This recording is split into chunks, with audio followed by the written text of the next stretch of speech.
the #1 Costa Rica real estate and investment podcast, bringing you experts from all over Costa Rica.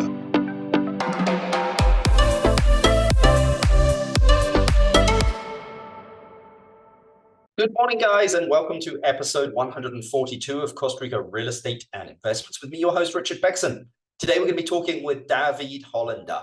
If any of you have been in the Central or Southern Pacific and been anywhere near Coldwell bankers, you'd have definitely heard or seen David. He's the president and master franchise owner of Coldwell Banker Costa Rica and co-founder and managing director of Coldwell Banker Vesta Group. David's been in Costa Rica for over 2 decades. So today, we're going to be talking to him about his journey and his advice for anyone looking to purchase or invest in real estate in Costa Rica. We're taking it up a notch, as you can see here, guys, with the master franchise owner here of Coldwell Banker. So it's going to be an interesting one, and kind of getting his viewpoint from kind of a global level of Costa Rica, but also kind of his background, well, his back garden there in the Central and Southern Pacific. Thank you very much to everyone that's reached out to us as well. I know we've started to work with quite a few of you. I think if we were to summarize what it is that we do, guys, it's kind of more of an advisory consulting service here, really understanding your lifestyle and investment goals and finding basically the right investment vehicles for that, or the right properties that really fit that. We actually go out on the road with you, kind of give you the pros and cons, and basically you hire us to be on your side of the transaction. Basically, you know, these Jedi mind tricks sometimes don't work on us. So it's just really making sure of just you're making the right decisions for you. We're very direct, very honest, because the only thing we have is our reputation. But anyway, let's get straight into the podcast. Good morning, David. How are you doing? I'm doing great. How are you doing this morning, Richard? Very good. I would say the word honored to have you on the podcast. So I know you're a very busy person. So I appreciate you taking the time for the listeners and also myself. Oh, thank you. Yeah, I'm excited to be on here. It's another beautiful day in Costa Rica. I'm sitting in the southern zone right now, actually in our corporate store in Playa Dominical. So we've got a busy day here, and it's been a great first quarter, actually. Yeah, it's amazing how, you know, a lot of people are like, hey, you know, what's kind of going on in the industry? But maybe that's my first question kind of for you here, is that, like, you know, the US market is kind of bouncing all over the place. You know, the world economic, you know, I suppose outlook is a little hazy out there at the moment. But I mean, what are you seeing happening in Costa Rica and in real estate particularly? You know, that's a great question. So, you know, we've been in business for over 23 years now in Costa Rica. I run and operate, or I don't run and operate all of them, but I'm the president and CEO of Coldwell Banker Costa Rica. We have 10, right now we have 10 franchise stores around every major market. And then we have 2 corporate stores, and then our main master franchise was the Coldwell Banker Costa Rica. Recently, we are one of the only companies that tracks pretty much all the sales going on. So anybody that puts in a listing, whether it be Century 21 or another company, we put them in there as a conjunctural in our system. And then we track that as it goes along and things that are happening in the market. So recently we were able to do our first quarter with our backend system and look at what is actually going on in these markets right now. And I have a whole list of KPIs to understand what's going on in the market values right now. It's really interesting to see from this quarter to year to date right now. So to give you a little what's going on, we see is that, you know, single family homes, new listings coming on the market to the previous quarter is 140% up. Condos are 48% up. Residential lots are 84% up. Acreage 136% up since last year. Hotels 129%. Commercial 82%. And this is the real big one that's interesting. Luxury homes average list price around 1.9 million, 504%. Well, it's funny you say that, David, because what I'm starting to sense at the moment is there's a lot of people with a lot of money. Like I had a client the other day who was a billionaire, and I'm like, you know, that was one of my first billionaire clients that I'm aware of. And the only reason I was able to find it was I was able to look. And it's like, what's happening when super wealthy, rich people are now starting to move some of their, you know, worth out of, you know, their main home countries down here to Costa Rica? Yeah, I mean, I think, you know, we've been dealing with being a fairly large company internationally. We deal with all sorts of different buyers coming through up in the markets and the Four Seasons markets in Guanacaste, you know, to, you know, buyers coming in looking for big tracts of land in the southern part of Costa Rica and the Osa Peninsula, things like that. I think right now you have a unique situation in Costa Rica where everybody feels like the prices have gone up, but in general, the prices have leveled out. If you look traditionally, which we can do over the last 20 years, let's say it, in our markets in Guanacaste, a great ocean view lot in a market like Tamarindo, Nasara, your average price was going to be 500,000, 700,000, right? When you look at the southern zone, taking Mount Antonio out of it, because Mount Antonio was an anomaly, right? Most you could buy an ocean view for $200,000 in Escaleras or great markets that were more specific to those areas there. Well, post COVID, people rushed to Costa Rica. The market got real steady. I don't like to call it a hot market because we weren't getting triple, quadruple offers over the asking price. We were still getting within asking price or right at asking price, but we were a steady market, and a lot more inventory got sold, as over the last couple of years. What that did was created a leveling out. So now a great ocean view in the southern zone of Costa Rica in key markets that are valuable, Escaleras, Uvita, place like that, Mount Antonio, great ocean view is going to cost you somewhere around that 600, maybe even $700,000, even going up to in areas in Costa Verde, which I know you were looking at with some clients. I mean, there's lots in there for $900,000 that are selling, that are, to me, it blows my mind away. At first you're going, oh my God, that's such a high price. But the reality is it's leveling out. So we still are considerably a inexpensive market when you compare it to other markets around the world, United States, Europe, Canada. We are very much an inexpensive market. I mean, Canada just passed a law where foreigners can't buy in for the next 2 years because people were rushing there and prices were going up so high. Well, if you look at what a $2 million house is in Costa Rica, it's still a lot more house than you're getting somewhere else in the world right now. So I think one of our draws is a couple things. I think that with the, call it political, which we won't get into, or just the feeling of the US, the feeling of Canada in different areas, Central America has really opened up a different area for people to go, you know what? I might want to park some money somewhere different. So I think you're getting a lot of those higher end people that have a lot more net worth, and they're going, well, where can I park some money on something that's going to add value? They're, like I said, they're buying large tracts of 1,000, 2,000 acres of land to preserve in the Osa Peninsula.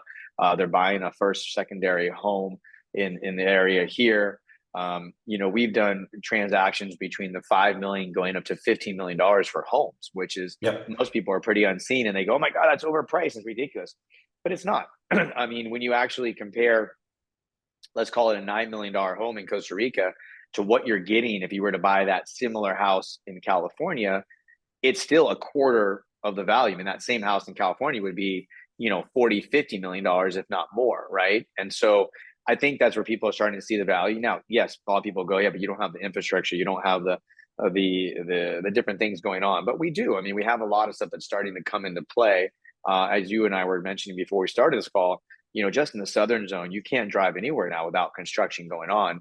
And I think that goes back to why you're seeing that, you're seeing that number from the, 1.9 million, 562% up right now, because there's so much construction that has happened. Now people are getting their houses on the market. They're either going to sell them, they're going to be in them for a while. The other thing that's happened is that we have gone from a market where you used to be able to buy an ocean view home, which you can still do in different markets. But if you're going to try to be in those key markets, average ocean view home nowadays, called a 3 to 4 bedroom, is going to be at what, 1.5 to $2 million. And as we all know, $1 million is not what it used to be, right? So a lot of people are still going to come in and they're going to go, oh my God, that's so expensive. But it's really not when you compare it to the overall market of the world. We are still a fraction of what you're going to get in Hawaii, or you're going to get in Europe, or Laguna Beach in California, or for that example, in Colorado or in Florida, for even that matter.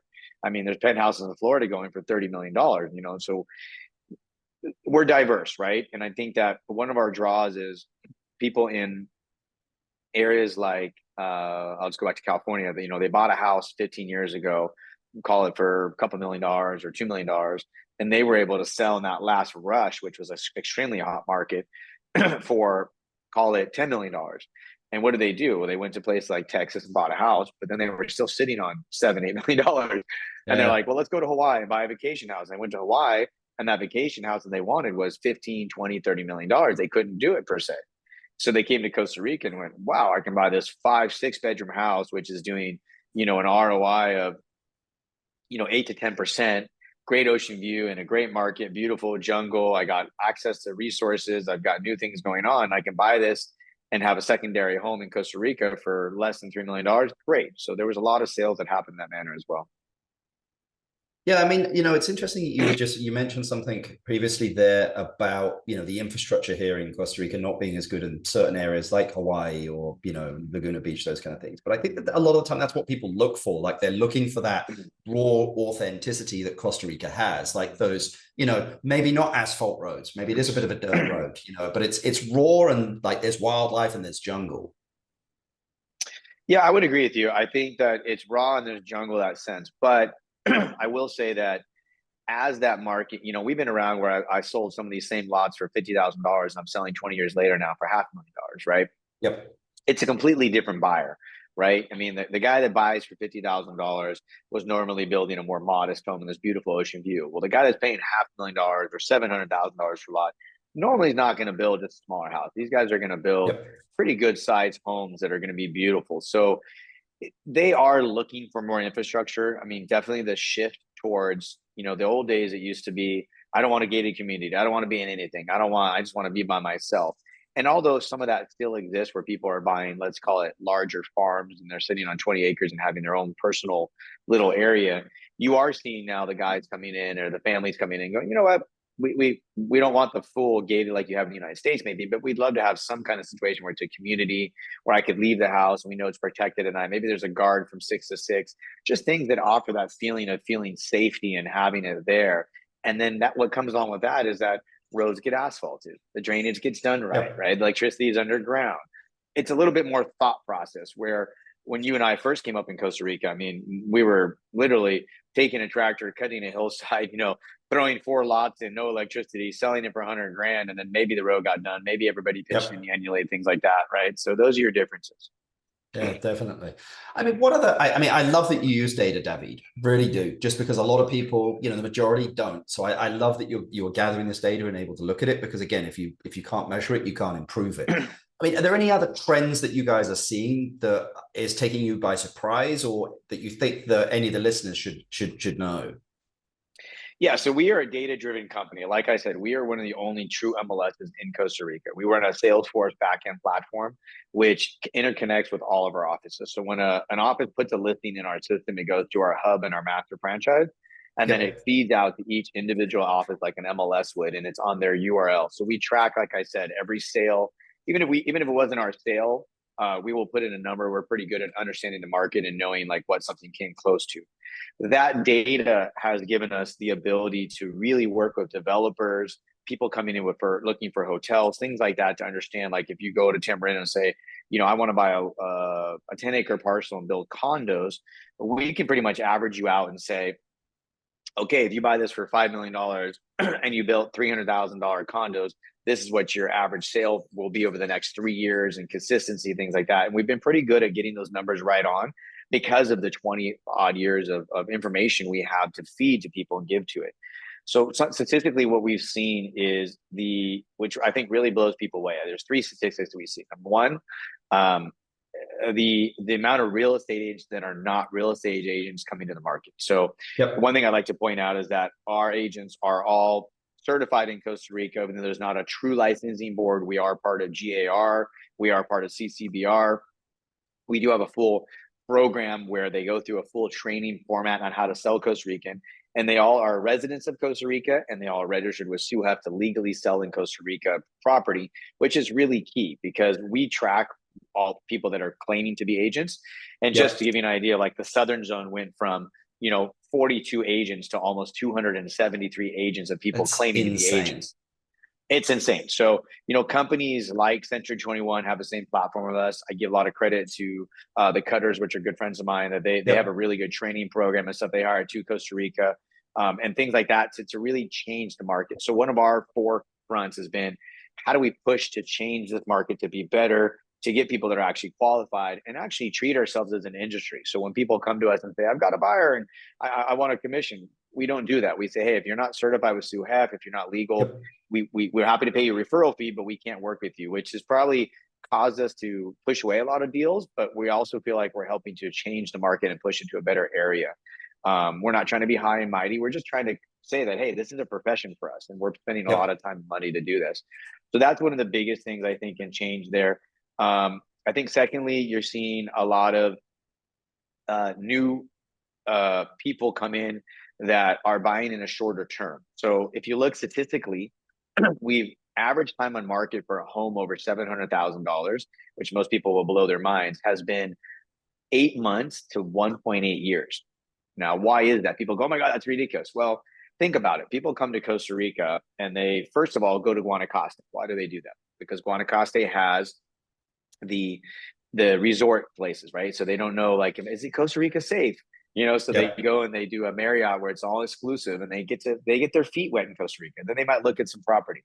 Then they go, oh, Costa Rica is really safe. So then the next time they rent an Airbnb in the Guanacaste region or something like that.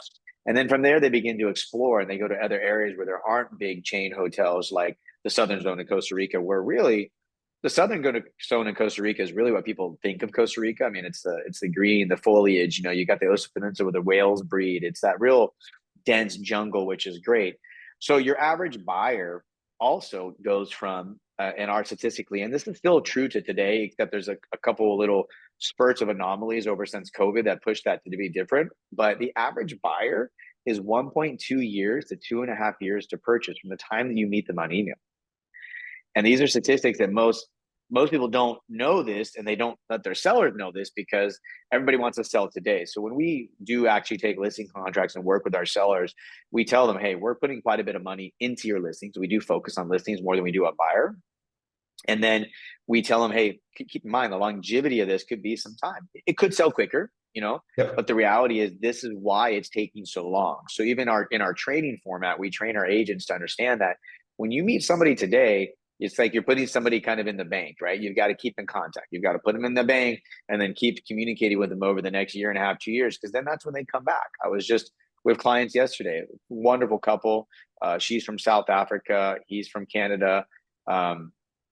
They came about 1.5 years ago, and they looked at homes in the $2 to $3 million range in Guanacaste, fell in love, came to the Southern Zone, fell in love. I got to meet with them. We really connected. We had a couple great dinners, and they were ready to make some offers, but they just were like, we're not there. Okay. They left. And then, 1.5 years later, here they are. He's added somebody new to his company, sold his company, and he's excited to make a move. And so tomorrow we'll probably put in an offer in, but it just shows you how long and how many emails and connection that takes. So those are really big statistics for us that we found from taking that data. The third one would be, which I kind of mentioned, just the data of the price differences, right? So, your average list price now for a 3-bedroom home is around $743,000, right? Where that used to be, compared to 2 years ago, that used to be in the 400 to 500 range. And we're talking about Ocean View, maybe nice home. Your average square foot cost has gone to $210 a square foot, which used to be about $125. I know you build as well, like I do, and we all both know the prices have gone up. So your average sold square foot cost is down to $191. Your average sold price is $657,000. So the average list price is about $750, but your average sold price of that, and that's on an average of us tracking 172 transactions, right? So we're a volume company. A lot of people are one-offs where they like to, they get 10 good sales in a year and they're okay and they're excited. We are more volume. We try to do a lot more volume to service our clients and our people that we deal with. And so we can really track these numbers and actually see what they're doing. And we can refine this all the way down. If you want to say, hey, show me what's going on in Haka, we can take you all the way down and really show you what the average condo cost and what's being sold there. So that's another great number. My fourth number is, which I really love tracking, is the average GCI. So GCI is the gross earned income as an agent, the whole, right? Not what they're actually taking home in their pocket, but what they're actually making, which most people might not know. So the average GCI in Costa Rica, we have 140 or 152 agents now in our organization. The average GCI on a decent agent that's making sales per year is about $250,000. Okay, our top earners are doing about 500 to 600,000. And our 1%, which is really only one of us, is doing about the 1.4 to 2.3 million. I mean, that's just incredible, which is, years and years ago, Debbie, when we, first came to Costa Rica, making a good income here was not easy, meaning it could be done, but there weren't that many opportunities to do it. But I mean, and now again, real estate is one of them, but there are so many more opportunities for people here. I always say, the famous thing, hay plata en el calle. There's money in the street here in Costa Rica because you've got all these luxury homes being built, all of these projects, of like, there are a lot of services around them which are still lacking. So, people are concerned when they're either moving or investing here of like, am I going to find community? Am I going to find a job? Like, what am I going to do? Of like, don't worry. Like, if you just like basically keep your eyes and ears open, this stuff is going to come to you. Yeah, I would agree with you. I mean, Costa Rica is I call the land of opportunity. And being that I am the CEO and president of Coldwell Banker, I travel to all my offices. So my specialty is the luxury division / the boutique hotel and larger hotels. So I do travel all around. I am going. I was just in my office in Santa Teresa. We were doing a transaction there, looking at properties. I'll be up in Guanacaste next week. I was in Samara, for example, with some clients this past week as well. The thing is, every market is different, and I think that if you're as a real estate agent in Costa Rica, if you're really going to be successful, you have to understand all those markets, because there is no particularly market you can say, oh, that's the best market, And there's no. I also tell people a lot too. There's no such thing as the best real estate in Costa Rica, right? Because at the end of the day, the guy in the bar could sell something. It's more of, at Coldwell Banker, we have a very large spider web of marketing that we do, and we feel that we can get your listing out there. And our whole plan is that by getting your listing out there, those other offices are going to be forced to see it when they're sitting in an office. They're sitting in a restaurant with their client, or someone's going to go, hey, what's in that magazine? What's this guy? What are these guys? I want to see this house. And that helps us to do more volume in that sense. But when you say land of opportunity, or you look at it, I mean, people are opening right now restaurants and coffee shops. There are multiple retreat centers. It's just everything's coming available. But I think it's really key for the average buyer or person to looking at this, to basically look at this and go, where am I today? Where do I want to be? What do I want to do? Right? Where do I want to go with my life? Right? So in the northern region, I usually tell people there's a lot more we call resort living, right? You've got the bigger, the bigger areas, which are, you can do a lot more golfing. You have a little bit more boating, sailing, things like that. Whereas the southern zone is an area where it's a little bit more widespread. So, two of our hottest markets have always been Nosara and Santa Teresa. Beautiful beaches, really small, tight-knit communities. And they're communities where in Nosara, you arrive in Nosara, you got this beautiful beach, you got this small town, you get to all the restaurants. You don't really need to drive very far. There's really a great attraction to that. But 30 kilometers away is Samara, and probably one of the most beautiful beaches in Costa Rica is Playa Carrillo. And you go from, it's amazing, right? But you go from this like Nassar, which is just a phenomenal community, great restaurants, but average home without an ocean view, $2 million, $2.5 million, somewhere in there, right? And you can go 30 kilometers away to a little bit of a different market, a little bit more, rugged, but it's up and coming, but beautiful beach. And then you go over to the other section behind Carrillo, and you have the great surf beach. And you can find a home for 1.3 million with a great ocean view. So it's really finding, first of all, the niche of where you want to be in those markets, what's going to fit your personality. And then once you enter that market, you look into what's missing there. What's the opportunity, whether it be property management on different companies, whether it be opening, like I said, a coffee shop or something like that.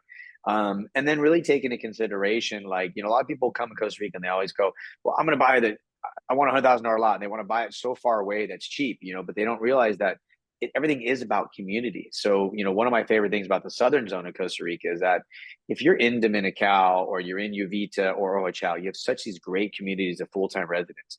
But the other thing you have is within a 2-hour radius, unlike anywhere else in Costa Rica, you can be at a Cheripo, which is Los Angeles and Canaan Valley there by the Mount Cheripo, which is just this phenomenal community of expats and foreigners that live there with great restaurants. There's hiking trails. It's our weekend getaway where we go to spend the weekend, a little bit cooler rivers, things like that. You can be to Golfito, Cabo Montepalo, Pavones within 2 hours. You can be to Mau Antonio. You can be to Los Sueños and play golf. And then you're 2.5 hours, 3 hours to San Jose. So within this one radius, the southern zone actually has a lot to offer, unlike in most areas in Guanacaste where you kind of get stuck in a pocket, right? When you're in Tamarindo, I mean, you've got Flamengo in those areas, but you don't have the high mountain ranges. You don't have the Osa Peninsula, things like that, which offer a little bit of diversity. So it just really depends on what you're looking for. And then once you find that pocket, the land is just your, I mean, it's what they call your oyster, right? There's so much you can do business wise. I mean, we have so many clients. I actually recently visited a place yesterday in Uvita. I don't think I have their bottle here. But they're basically doing a infusion of water with crystals. So Wow. they take different crystals, amethyst, things like that, and they infuse the water with a different flavor to it, and then they put it in bottles. And they have this great store. They have food. You can buy these drinks. It's energizing. They do live music every weekend. And you look at this and you go, I just don't see how this is going to work. But the place is packed every day, right? They've created something that attaches to the community that's there, and the community really loves it. And yeah, they're doing really well. It's exciting to see. I think the saying sometimes is, if you build it, they will come, with a lot of 100%. stuff. So, I mean, what type of product do you wish that you had more of, David? I mean, we've got a lot of people that are looking to invest, or, basically are looking to develop something and sell it here. I mean, what type of product would you like to have more of in your inventory? That's a great question. So, I mean, it really depends on the market. Since I'm more widespread, that's a hard one. Let's focus on the southern area, Dominica, Vito, Hotel. I mean, what would you like to have more of? Or what does it need? Yeah, I don't think as much is needed per se right now. I mean, I think in the last couple of years, I mean, everybody would always complain that there was not inventory. And I was always the reverse of that, saying there's plenty of inventory. You're not excited to see what that is. And what I meant by that is that there was always homes that were maybe a couple years old, but people didn't like to buy things and fix it up. We were always in a market, as you know, where people wanted to buy something new or something that was just kind of turnkey. Now you're seeing people buy things where they can, it's a great lot, but a house may have been a little bit old and tired, and they're remodeling it or they're gutting it and they're refixing it. The thing is, we've seen an increase of listings come in the market. And personally, I feel that the market is being flooded right now. I think everybody felt that there was some ridiculous prices that were being put out there, and things were selling because people were so eager to get into the market. And now I think you're seeing a change in that market where you're going to see some things sit on the market because they're coming too high in the market and the value wise, and they're going to have to come down a little bit. So, to ask you what I would like to see, I think we're already seeing it. I can't say that it is much more I'd like to see, just because as I drive around right now in the southern zone, I was, showing properties yesterday. I mean, there's so much construction going on right now, but it's going on in a good way because it's been protected, right? A lot of lands are normally an acre and a quarter. There's a lot more regulation going into what people can actually build. Whereas, my markets in Guanacaste, we had a lot of, like, outside of Tamarindo, you had these condos that went up in the $150,000, $200,000 range. And, it kind of accommodated that snowbird market where people wanted to come from Canada in the winter, but they didn't need a big place.